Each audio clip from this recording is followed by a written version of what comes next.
হয়েছে সৌজন্যমূলকভাবে আমরা টোটালটাই ডিসকাস করেছি এবং 26 তারিখে আমি আবার আসবো, আবার দেখা হবে।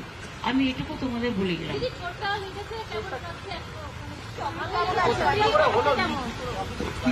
আমি জানি না, একটা কোনো গাড়ি আমরা দেখতে পাইনি, গাড়িটাকে আমরা বেরোচ্ছিলাম, ধরো আমরা একটা গলি দিয়ে বেরোচ্ছি তো, আর ওই গাড়িটা প্রায় 200 স্পিডে যাচ্ছিল, যেতে যেতে মানে আমাকে গাড়িটা প্রায় ড্যাশই করে দিত এবং গাড়ি মানে পুরো মরেই যেতাম ওখানে।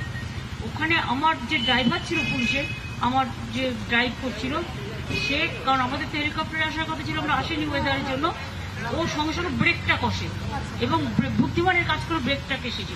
ব্রেকটা যখন কষেছে আমার পুরো ড্যাশবোর্ডটা এসে মাথায় লেগেছে, আর তখন একটা কনকাশন হয়েছে এবং কিছুটা রক্তও পড়েছে এবং কিছু ফুলেও আছে। এখন যখন সারা মাথাটা পেন হচ্ছে, তাই নিয়ে আমি কাজ করে গেলাম। এখন কথা হচ্ছে যে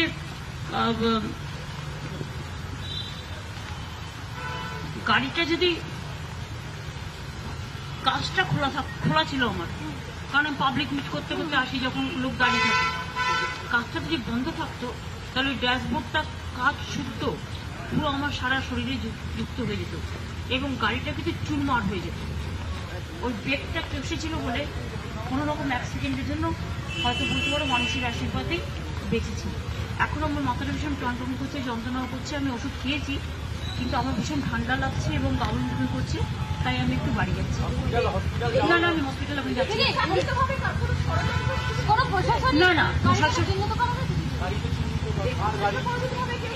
এগুলো দেখো অনেকে অনেক সময় মিসইউজও করে কারো কারো গাড়ি বলে। এগুলো তোমরা তো দেখেছো, বিএসএফ এর ড্রেস পরে আমার বাড়ি চলে গেছিল। আমার মনে হয় এটা পুলিশ ইনভেস্টিগেশন করুক, একবার মানে law will take its own course. Police investigation করে দেখুক, আমি এক্ষুনি কোনো কথা বলতে চাই না।